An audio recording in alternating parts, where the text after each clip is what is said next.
특활비 수수 혐의로 구속된 김백준, 이명박 정부 당시의 전 청와대 기획관. 그동안은 난 도대체 기억이 잘 아무것도 안 난다 이렇게 얘기를 해왔었는데 최근에 검찰에서 특활비 돈 다 받았다. 이명박 전 대통령 지시로 받았다. 이렇게 입장을 다 바꿨다면서요?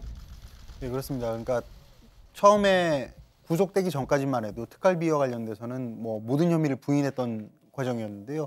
당연히 이제 만약에 특활비를 줬다는 사람이 있기 때문에 분명히 국정원 쪽에서 김주성 전 국정원 기조실장 등이 줬다고 이야기를 하고 있기 때문에 그러면 받아서 다른 데 간 곳이 없다 그러면 자신이 유용한 것이 될 수밖에 없습니다. 그러다 보니까 그렇죠. 이제 구속 이후에는 압박 조사가 행해지면서 거기서는 받는 과정 그리고 쓰는 과정에서도 모두 다 이 전 대통령에게 보고가 됐다. 지시를 받았다라고 입장을 바꾼 상태라고. 받는 것뿐만 아니라 쓰는 것도 다 지시를 받아서 썼다. 예. 그 돈은 어디다 썼을까요?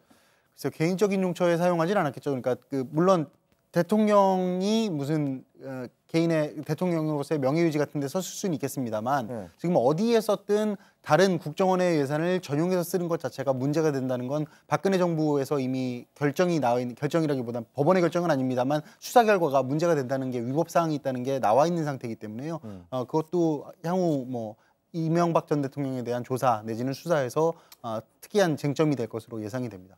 근데 저분이 지금 78세세요. 그렇죠? 78세시니까 만약에 저거를 자기가 다 뒤집어 안고 쓰고 간다면은 저 처벌량이 워낙 클 테니까 그런 부분도 상당히 계산을 했을 것 같고 그러다 보니까 이제 이명박 전 대통령과 가까웠던 자기 변호사를 해임을 했다고 그래요. 그리고 이명박 전 대통령 측근들의 면담 요청도 거절하고 있다 그러는 건데 저분의 마음을 바꾼 이유는 뭐라고 생각을 하세요? 저는 이게 만약에 이분이 특활비를 대통령은 안 썼다고 하고 이 특활비를 국정원은 줬다고 하고 그럼 그게 4억일지 아니면 더 많은 액수가 있을지 액수가 얼마나 더 될지 모르죠. 저는 이 부분이 굉장히 이 사람한테 주요했다고 보고요. 그렇게 될 경우 국고손실 혐의를 본인이 다 뒤집었으면 국고손실은 최대 이게 뭐 무기징역? 엄청난 형량입니다. 그러니까 우선은 고령에 마음이 약해졌을 수 있을 것 같은데 지금 이명박 대통령을 궁지에 몰아넣은 세 분은요.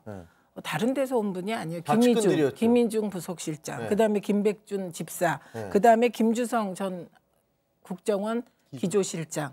이분이 다 최측근들로부터 지금 반란이 시작된 김주성 씨도 현대건설 출신이어서 그렇죠. 이상득 스카우트에서 이제 들어간 사람이고요. 그러니까 어쨌든 그 일가와 가까운 최측근들인 거죠.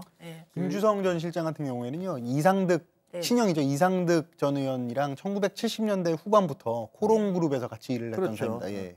그 김백준 전 비서관이 폭로했다고 그랬는데 사실 저는 폭로했다고 생각은 안 해요. 이게 뭐 이제 뭐 이렇게 없었던 이렇게 기존에 게 아니라 처음에 부인을 했잖아요. 그런데 막상 이제 검찰에 들어가고 나 보니까 압수수색이라든지 여러 가지 증거 자료들이 아마 피할 수가 없었고 부정한다고 그래서 이것이 해결될 수 없다는 것을 아마 거기서 인지를 했고 하긴 김희중 전 비서관도 검찰에 들어가 봤더니 이미 너무 다 드러나 있어서 어쩔 수가 없더라 있었다라고 얘기를 했었고요. 그리고 또 이제 괴로우니까 주변에 있는 사람들 만날 수 없는 거 아니겠습니까? 그리고 이제 40년 집사로 있으면서 또 마지막까지 이제 자신이 이제 고령임에도 불구하고 내가 뭘 더 하나 이렇게 있겠습니까? 이러는 이제 표현으로 이제 주변에도 얘기하면서 했는데 너무 많은 게 준비되어 있었고 영포 빌딩 지하 2층은 아주 측근이었던 예전에 정두원 전 의원도 2층이 있는지 몰랐다라고 얘기하고 그 안에서 압수수색이 들어가서 살펴보니까 청와대 기록물부터 보고낸 기록들이 별의별 게 다 있었다. 별의 게 다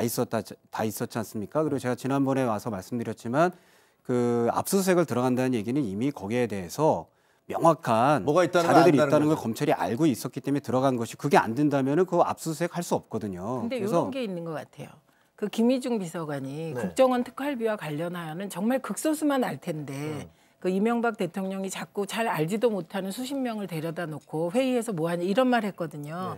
그러니까 지금 김희중 씨도 김백준 씨도 김주성 씨도 또 나머지 사람들도 MB 주변에서 어떤 일이 일어났는지를 사실상 속속들이 잘 몰랐을 수가 있는데 이번에 드러나는 사실들로 보았을 때 정말 이거는 방어의 여지가 없을 만큼 사실 자괴감도 들었을 것 같아요. 그렇군요. 자.